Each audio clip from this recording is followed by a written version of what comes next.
It's first night. We are ranked number 2 in the AP poll. Let's talk about it with Emily Adams. You're locked on.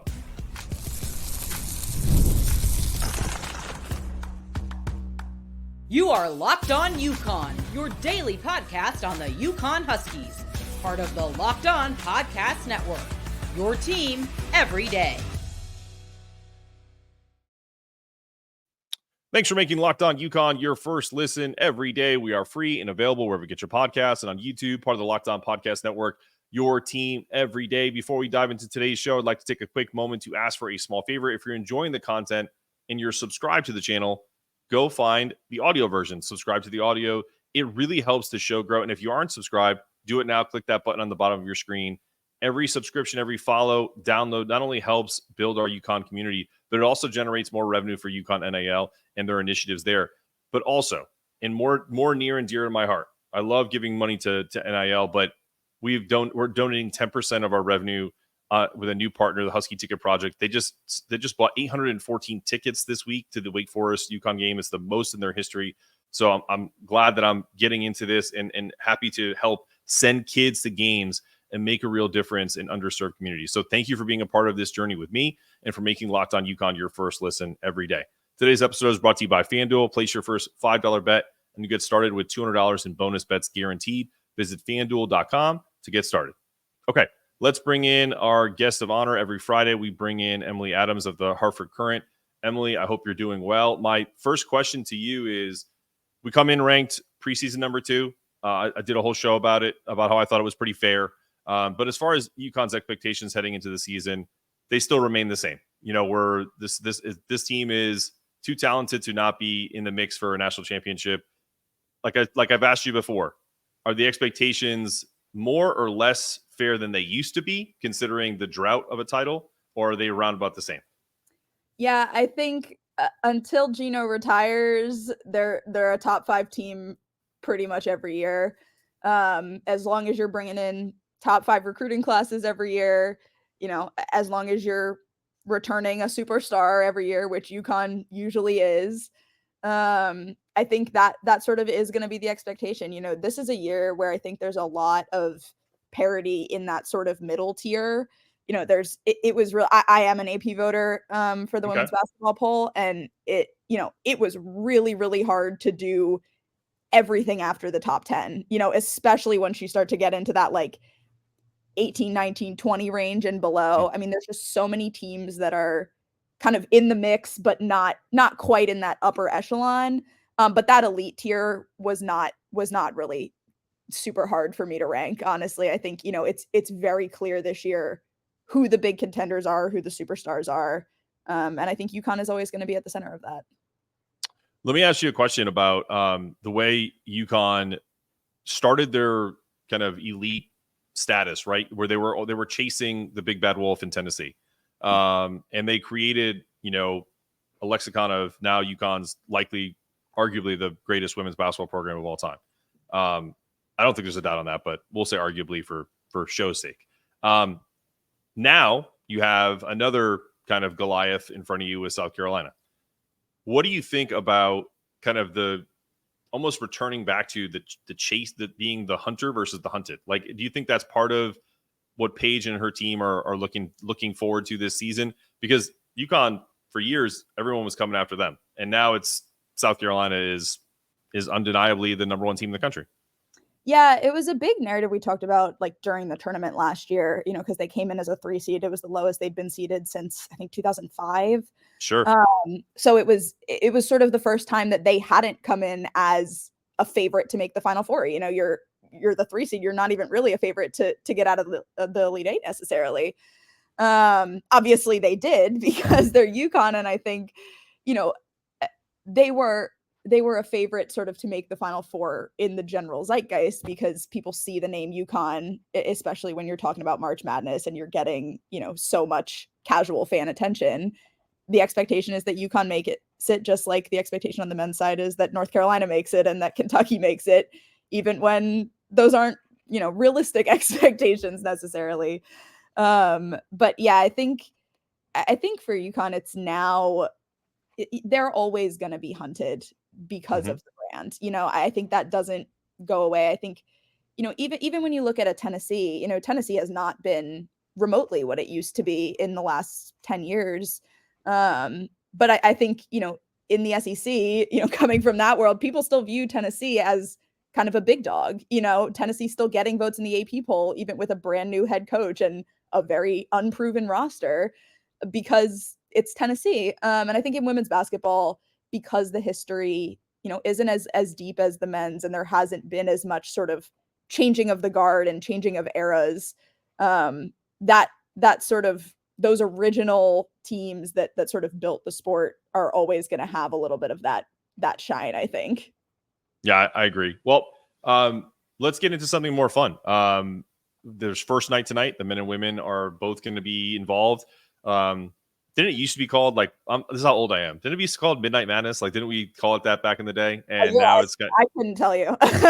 You're young too. I'm almost positive it was a whole you waited till midnight and then it was boom, then you could do the festivities and all that stuff. But now it's first night, whatever. It's cool. I'm excited. I think it's a fun thing.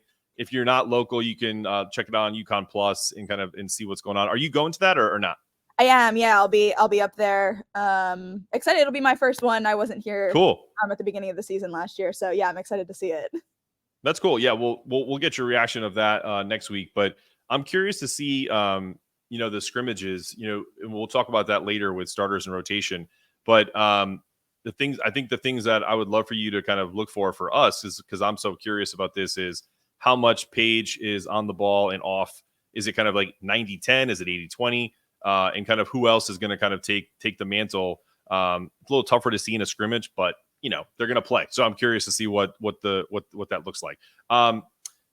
When we return, I want to get an update from you on injury reports, because that's a big topic. Anytime I post a women's show, we initially in YouTube, everyone goes, well, it all doesn't matter unless they're healthy. And that's very true to a certain extent. So we'll come back and talk about that with Emily Adams after this.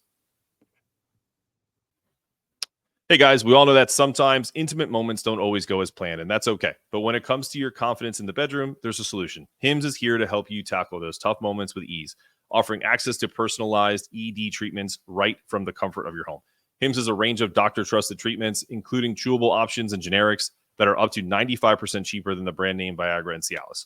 And the best part, it's all done online. No uncomfortable doctor visits or insurance needed. You just have to answer a few questions on their website, and a licensed medical provider determines the right treatment plan for you. If you're approved, your medication is shipped directly to your door in a discreet packaging for free. With thousands of satisfied customers, Hims is transforming men's healthcare one step at a time. Stack your online visit today at hims.com and /lockedon. That's hims.com/lockedon for your personalized ED treatment options. Again, visit hims.com/lockedon to get started. Restrictions apply. See website for details. And go check it out. All right, we're back with Emily Adams of the Hartford Courant. Multiple players are recovering from injuries. How close are we? And just give me an overall injury report. And I also touched on this, and I teased this a few times. We saw Ayanna in a little cast.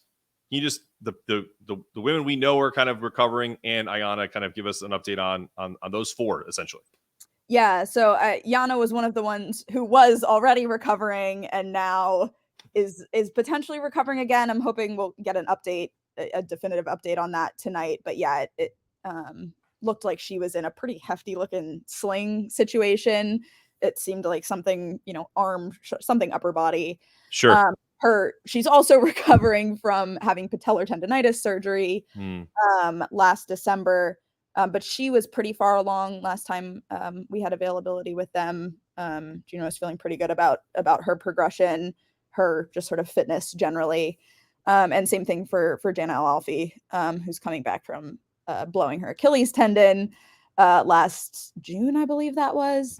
That's a long recovery process, obviously, from an Achilles, but she's also kind of, able to play full 5-on-5, just kind of getting back into game shape. And then the other three, Caroline Ducharme, Azzi Fudd, Aubrey Griffin, I would not expect any of them to look at the court tonight, really. They'll be in the stands with you. They'll be like, hey.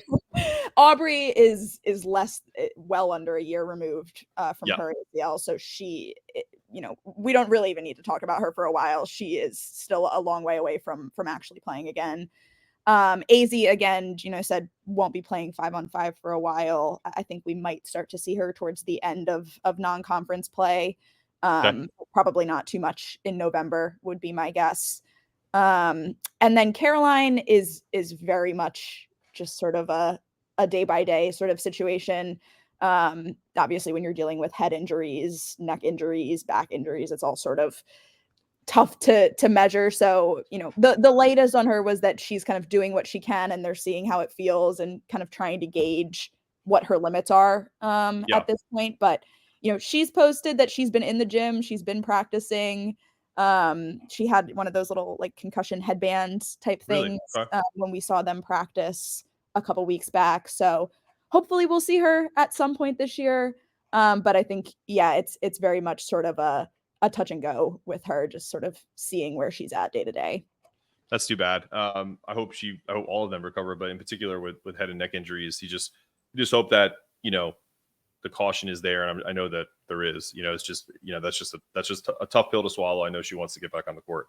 But now turning to the contingency plans that Gino has, if the same type of injury bug hits UConn, hopefully never again, but you're dealing with the remnants of it going into this season.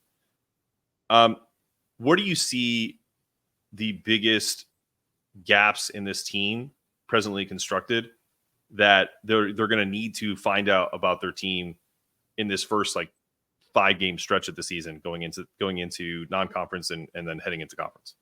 Yeah, I mean, I think a lot of it is in the front court. It's not necessarily that they don't have forwards. It's just that a lot of them are very untested. A lot of them haven't played together.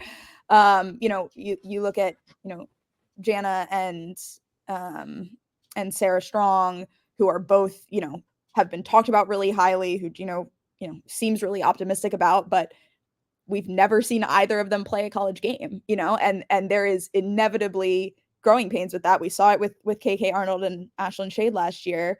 And they were playing alongside 3 seniors, this year. It's really just Paige to start the year. Aubrey and AZ and Caroline are sort of the rest of that group, and none of them are going to be on the court most likely for the first month. So you're looking at Paige, and then you're looking at Caitlin Chen, who is experienced, but not with UConn, has not played even at this level where you're sort of expected to make Elite Eights, expected to make Final Fours. For Princeton, it was a big deal to get out of the first or second round of the tournament. And they did that a lot with Caitlin. She is used to, delivering under pressure for sure. But it's just, I think it's a different animal at this level. So I think a lot is going to fall on Paige's shoulders early to just sort of get this team to gel. Sure.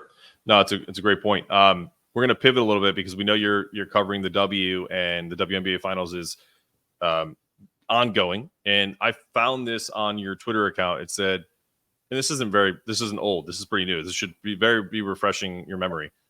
Nafisa Collier brings down a Diana Taurasi record playing against Brianna Stewart in the house that Maya Moore built. Huskies everywhere. That's the coolest tweet I've ever seen in terms of our purposes. So kudos for you. But talk to me about what that all means. And on top of it, give me your recap right now on an incredible WNBA finals. Yeah, it's been awesome. This is the first time I've covered a finals in person. And Barclay, the Liberty have done a really, really remarkable job of building up a fan base at Barclays. The second game, I believe, was a Liberty record, the sellout that they had. And it sounded like it. That arena has been so cool. It looked like it in Minneapolis. Obviously wasn't out there, but they had it looked like a whiteout for game 3. It sounded, even just on TV, like a really cool atmosphere. So it's been really, really fun to watch. But yeah, it's been also very, cool for me from a reporting standpoint, because there's so much UConn stuff going on. So, Fee and Stewie have really kind of been trading blows in this series. Fee had her 27-point game. Stewie had her 30-point game the other night. Now we're sort of on the brink of it in game 4. I would be surprised if we're not coming back for game 5 in a couple days. So yeah, it's just been really cool, and especially, having it be against the Lynx for both Fee and Stewie, where that, it is the house that Maya Moore built. Maya's jersey was retired this season by the Lynx. So it really is this full circle moment. It's the first time the Lynx have been to the finals since they went and won their last title with Maya. Stewie has won titles with Sue Bird, is now trying to win one on her own. The Lynx also have another UConn alum in Dorka Juhas, who hasn't played a lot, but has honestly, I mean, she's been impactful in the limited minutes that she's had when she's getting her opportunities. And, with Alana Smith hurt, I think we might see a little bit more of her, frankly, in game 4 and 5. So yeah, there's just been so much UConn connection everywhere. And it's been fun. Obviously, Gino and Kathy were down at game 2 in New York. So seeing them interact with Fee and Stewie and Stewie's kids and stuff was really fun as well. So yeah, you really couldn't have asked for more in Connecticut. No, absolutely. And one of my favorite videos is Gino talking about how Stewie was trying to get Fee a tech. He was just like, "You trying to tee her up?" I love seeing Gino off the court interacting with his former players. It's like one of my favorite things about him. All right, well, listen, I appreciate that. I love that kind of update, and I know fans of UConn basketball are following the W and their former players, so appreciate the perspective. When we return, I have not taken a stab at this, so I really want your thoughts on starters, rotation as of today. That's going to include people who aren't available, right? So I would love to hear that straight from Emily, and we'll get to that after this. What's up, Husky fans? Are you ready to show off your UConn pride and style? HomeField has you covered with the coziest vintage-inspired UConn gear and this brand new classic campus pullover. Yes, it came in the mail today, so I had to wear it on the pod. Whether you're cheering from the stands or watching from home, their collection is packed with premium hoodies, pullovers that'll keep you comfy all season long. And trust me, the designs are fire. You're going to love repping the Huskies. And right now, HomeField is giving you an exclusive offer. Use promo code UConn24 at checkout to get 15% off your entire order. Stay cozy, so don't wait. Head to homefield.com, grab your favorite UConn gear, and take 15% off with the promo code UConn24. What's up, NFL fans? Right now, FanDuel is offering $200 in bonus bets. When you bet $5, you get $200 in bonus bets guaranteed. That's $200 in bonus bets guaranteed at FanDuel.com. Go to America's #1 sportsbook and get those bonus bets and check it out. Get those bonus bets on UConn versus Wake Forest this weekend. Start it now.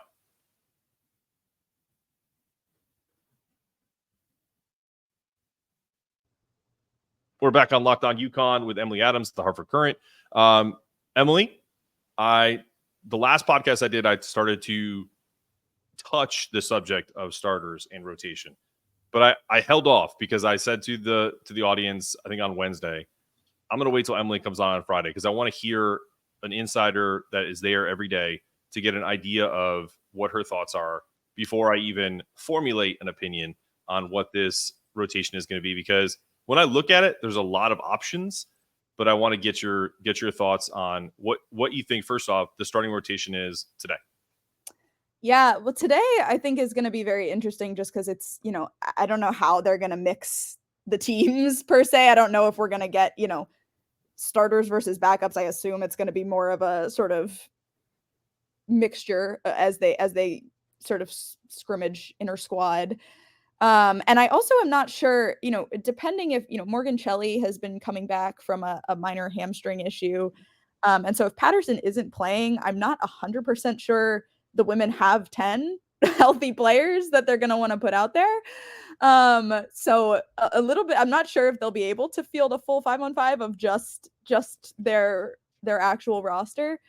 But I think, the two that you can kind of put in pen are Caitlin and Paige. I think there's no doubt in my mind those two are starting every game as long as they're available.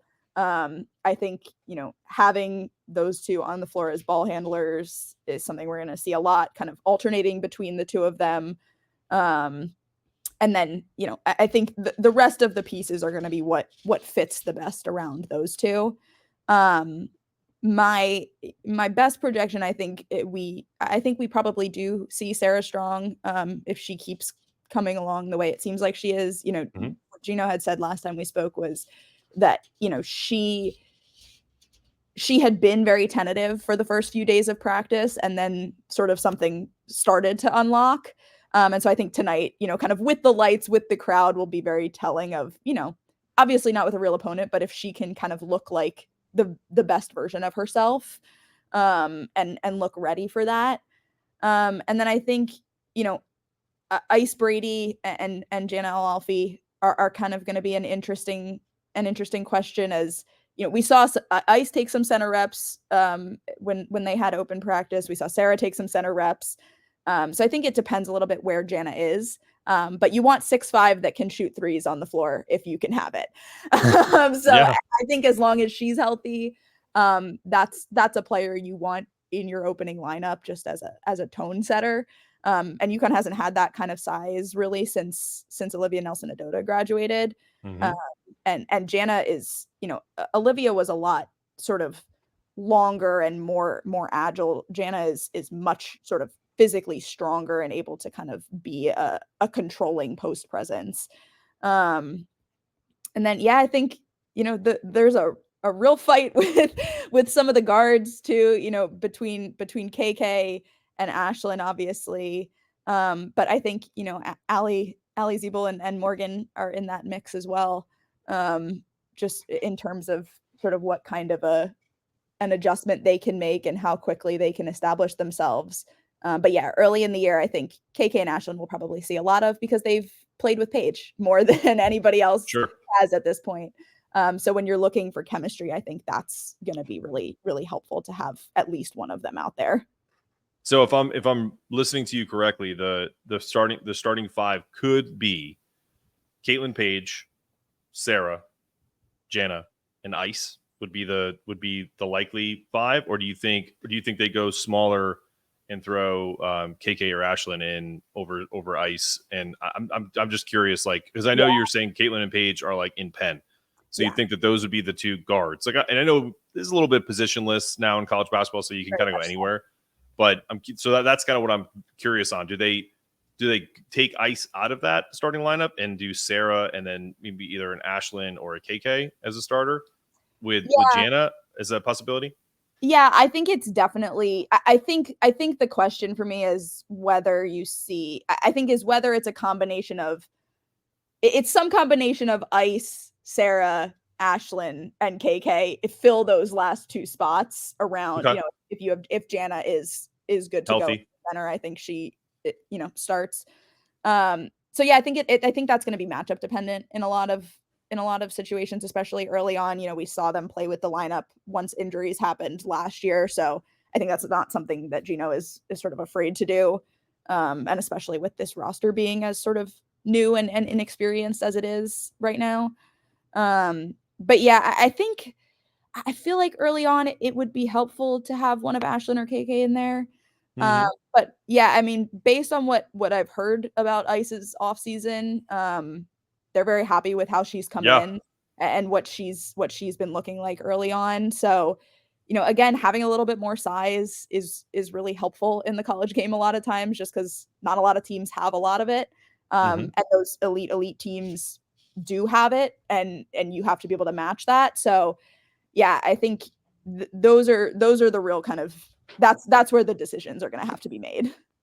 Okay, yeah, that makes a lot of sense. I definitely could see Ice in a starting role, just because she also is great in transition. Like she runs. She's not. You don't lose a ton of speed, even though she has a lot more size than a KK or an Ashlyn. But how important is people's ability to be versatile in essentially as they're waiting for other people to get well in this UConn rotation, and which players are expected to fill multiple roles? Like, in my opinion, I've seen Sarah being used as a guard and in the front court. I wonder Are there other players who are going to have similar function, or is she just kind of special that way? Yeah, I mean, I think sort of the headliner is Paige, of course. Yeah, of course. Paige has become kind of the queen of 1 through 5 the last couple of years. I think she's obviously talked about wanting to be a little bit more of a ball handler, wanting to be a little bit more of a playmaker, wanting to be more of a scorer this year. So we'll probably see less of that than we did last year. And a lot of it last year was by necessity. But she still, has that skill set and is going to play like both a forward and a guard, I think. And they're going to need that early on, especially if Yana is going to miss time with whatever this upper body thing is. And then, yeah, Sarah is a huge one. Sarah's versatility, I think, is one of her strongest traits, just kind of as a prospect. She's a really good passer. She can shoot the three.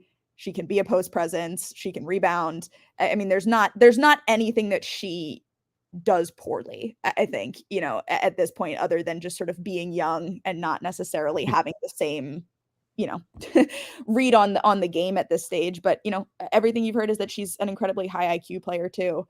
So yeah, I expect her to be somebody who can play multiple positions. Like I said, they ran some reps with her as a center in practice the other day, and that might just be kind of them playing around, but it's something that she's clearly capable of doing, running that sort of center forward role like Aaliyah Edwards had last year. And same thing for Ice. I think Ice is capable of sort of moving from sort of a 3 to a 5. Ice had a little bit of a shot last year. I think if that has developed, that would be a big next step for her if she can add a little bit more range. And Morgan Shelley also is someone, if she's healthy, who is super athletic, has length a little bit, but, also has that sort of guard touch. So she's able to do, a little bit of forward play too, I think, if really it came down to it.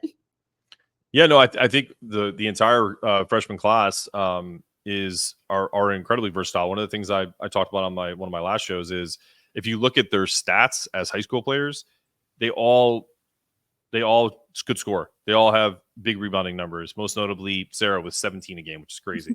And then, but Allie is no slouch. I mean, she averaged almost 28 points and 9 rebounds a game in high school. So I think they're versatile enough where they can probably have a big guard situation, but they could also slide over to the wing. I don't know if Allie can play the 4, but who knows? Maybe as time goes on, she puts on a little muscle, whatever, but I don't think she probably is going to do that. You can probably see Sarah doing that more. So, but yeah, that's one of the things I think is going to be a staple of this team is positional versatility. So, and they need it because they have been dealing with a lot of stuff over the last couple of years. So it's a nice problem to have. Too many players to figure out minutes for. All right. What are you looking forward to in your first night, to go back to that? Like, what would be like, it doesn't even have to be something that we'll talk about. I'm just curious from a basketball fan perspective and as someone who covers the team, what are you looking for? Yeah. I mean, I think first and foremost, I really haven't seen very much of the men play in person at all. So I am a little bit excited to see that, you got 2-time national champions coming back. Like, I think Dan Hurley's a lot of fun. I grew up a Villanova basketball fan, so I've sort of watched UConn peripherally for a long time. That's been a tough couple of years. But it was really good for a minute there. Sure. But yeah, so I'm excited to see them a little bit just because I don't get to during the season really. And then, I'm really excited to see these freshmen play. I don't know if Morgan is going to actually get out there, but, Sarah, I've watched a lot of film of and just kind of talked to like her high school coaches and things like that. And just hearing the way Gino talks about her, like she just seems like someone who has the potential to be really special. I watched South Carolina just played their exhibition, and they have Joyce Edwards, who was the number 2 prospect in the class, has a pretty similar skill set to Sarah, I think. And she looked college ready. And so I feel like Sarah is also somebody who just has that potential to come in and look like a star off the jump. And so again, not against a real opponent, but I think, just kind of seeing her get out there and move is going to be really cool. And same thing for Allie. Allie's a shooter. So if we get to see her launch a couple, I think that would be really fun. Well, we love it, and we love you coming on the show, and I hope you have a great time tonight. This has been another episode of Locked On UConn. I'm your host, Mark Zanetto, for Emily Adams, asking you to stay locked on, stay connected, and remember, it's not just about getting it done, it's about doing it in a way that it can't be done any better. That's our goal on the podcast, and that's our goal to just kind of take Gino Auriemma's quote and talk about it every time we do our show. Have a great day, guys. Have an awesome weekend. Go Huskies.